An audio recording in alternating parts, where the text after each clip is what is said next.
شوفوا، كل ما نحط لكم معسله نقول لكم من ابن المعسلات اللي جربتها. بصح هادي قلت لهم ارقدوا كل هادي بنتها وحدها. درت لكم بالغرس للناس اللي تحب الغرس، ودرت لكم باللوز تحبوا حتى ديروها بالكاوكاو للناس اللي يحبوا الحوايج تاعهم معسله بالمكسرات.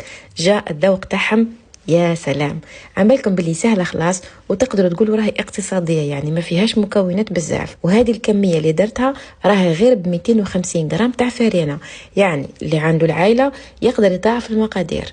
يلا نبداو بسم الله. 250 غرام تاع فرينه، عظمه، 35 غرام تاع زيت راني كيلها لكم في الكاس، هي 4 كاس هذا اللي يوزن 200 مليلتر. درت الرشه تاع الملح، نخلطوا شويه، وراني درت انا شويه تاع لافاني، راح نخلطوهم مع بعضهم كي شغل نبسوهم ونبلوا كلش هذا بالماء والمزهر. نحطوا شويه ماء ومزهر مع بعضهم ونبقاو نلموا في العجينه. العجينه لازمكم تلموها يابسه، ما ديروهاش جاريه، ما ديروهاش طلقه روحها، ديروها يابسه. بقاو لموا فيها هكا، غير ادلكوها بيديكم، يعني مش تعجنوها وتقطعوا، نو كيما راني ندير انا.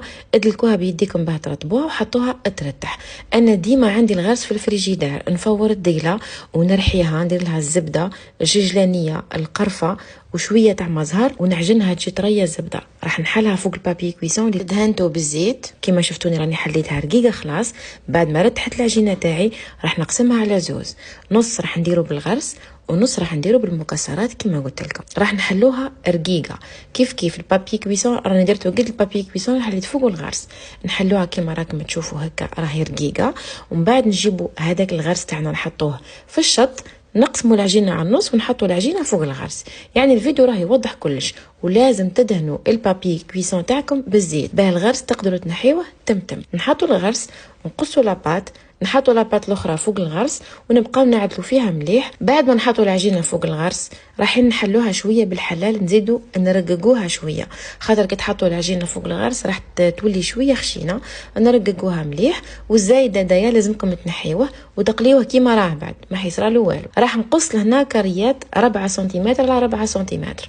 الكعبات راهم يجيو صغيرين ويجيو باهيين، ديروا 4 سنتيمتر على 4 سنتيمتر باه يجيوكم الكعبات تاعكم متحوفين. نحكموا الكاريه اللي حليناها، ندهنوا من الفوق ومن التحت بياض البيض كيما راكم تشوفوا، شويه شويه بياض البيض ونقفلوهم على بعضهم. هنا كي تقفلوا تتكاو عليها مليح باش من بعد ما تتحللكمش في المقله، تتكاو عليها مليح.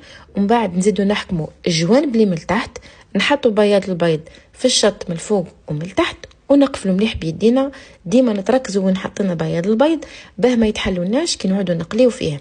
يعني الفيديو راه يوضح لكم الشكل، راهو ماهوش صعيب خلاص، وراهو ساهل كي تعودوا تخدموا فيه ويجي باهي كيما هكا. وكل كعبه تجي مبدله على اختها، خاطر خدمتهم اليد مش ماشينا اللي خدمتهم، يعني جاو باهيين يهبلوا. نتكاو عليهم كيما هكا مليح ونقفلوا مليح. كي حطينا بياض البيض ما راهوش راح يتحلوا في المقله. راح نكمل الكعبات تاعي هذوما كل، لازم قبل ما تقليهم حطيهم ورتحوا، لازم يرتحوا باه ينشف البيض. هذا الحشو تاع المكسرات درت 3 كيلات تاع لوز محمصين ومرحيين، ما مش خشان بزاف وما مش رقيق بزاف، و4 كيلة تاع سكر. نحكموا عظمه نخلطوها مع شويه مزهر ونديروا الزاز دو سيترون، كتروا فيه الزاز دو سيترون ونبلوها بالعقل. لازم تكون حكمه روحها كيما شفتوها، يعني كي تبلوها ما ديروهاش جاريه. من بعد حليتها فوق البابي كويسون رقيقه كيما درت للغرس. بعد خدمت نفس الخدمه اللي خدمت بها الغرس. كيما قلت لكم انا خليتهم نشفوا مليح واحد ربع ساعه هكاك. شوفوا العسل اللي رايحين نعسلوا فيه لازم يكون شويه خاطر ومخفف بشويه مزهر. الزيت خليوه يسخن مليح، حطوا الكعبات تاعكم يتقلاو وقلبوه متوسط وخليهم يطيبوا في غاردم على نار متوسطه. ومن بعد تخليهم يتحمروا كيما تحبوا نتوما. انا نحب كيما ديما المعسل تاعي يكونوا شويه فيهم الحموره هذيك ويقعد ليكم. ومن بعد رايحين يتنفخوا لكم وراح الشكل تاعهم يتبدل، راح يولي روعه كيما راكم تشوفوا فيهم. بعد انا واش درت، حطيتهم بعد وهما سخونين، بعد كي تنحيوهم من الزيت رايحين تحطوهم في العسل هذاك اللي وجدناه مخفف بشويه تاع مزهر. انا هنا الغرس خليتهم قعدوا كاملين في العسل، ما نحيتهمش حتى نكملت تاع الغرس الكل. ومن بعد سقطرتهم هذوك تاع الغرس من العسل وبديت نقلي في تاع اللوز. كي تبداو تقليو في تاع اللوز الزيت تاعكم من الاحسن انكم تصفيوه، خاطر كي تقليو تاع الغرس الزيت راح الغرس يولي فيه شغل راح يكحلوا. ومن بعد الكعبات الاخرين كي تحطوهم يتقلاو تاع المكسرات راح يجيك شغل فيهم واحد الكحوله ما يجيوش باهيين. مالا صفيو الزيت تاعكم مليح، خليه حتى يبرد، صفيوه مليح وعاودوا اقليو نورمال. انا صفيته من المقله بعد بالصفايه باش ما نكذبش عليكم، يعني ما بقيتش نستنى فيه حتى يبرد الزيت. وعاود حطيت الكعبات تاعي كما قلت لكم، الزيت يكون سخون، نقصوه قلبوه متوسط وقليوا الكعبات تاعكم بعقلهم، خلاص راهم ما يتحلوا ما والو كما راكم تشوفوا فيهم.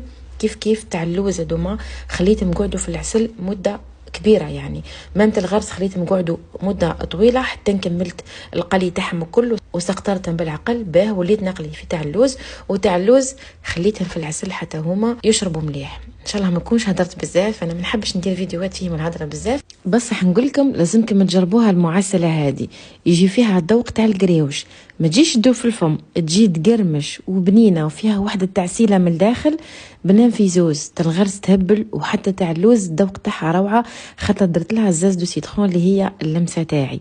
ان شاء الله يا ربي تكون لغسة اليوم عجبتكم، على بالي راح تعجبكم الناس اللي يحبوا المعسلات. حاب الرجيم اسمحوا لي، ماذا بيكم ما تبخلوش عليا باللايكات تاعكم وباللي كومونتير تاعكم. انا والله اي حاجه راني نخدم فيها من قلبي ونعطيكم من قلبي. ان شاء الله الفيديو ده يطلع ويشوفوه ناس بزاف ويستفادوا ناس بزاف. شجعوا المحتوى نظيف، نعاودها ونقول خليوا المحتوى نظيف يطلع. ما تنساوش اللايك، حركه الاكسبلور، كومنتير حلو كيما نتوما. واللي مازال ما ابوناش في لاشين يوتيوب تاعي اللي اسمها لمسات مفيده، ونقول لكم ابونيو فيها بزاف لي غسات اللي رايحين يعجبوكم ولا رايحين تحتاجوهم. وعلى اخر الفيديو رايحين تسمعوا الصوت تاع قرميش. سلام. كنت حبيبي وكنت نفخر بيك، ما تولع بيك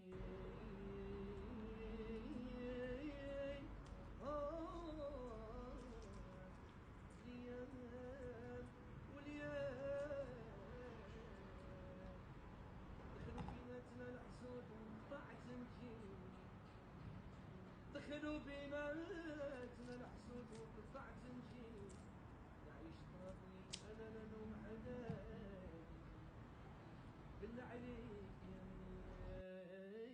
مليح، بالله عليك يا مليح.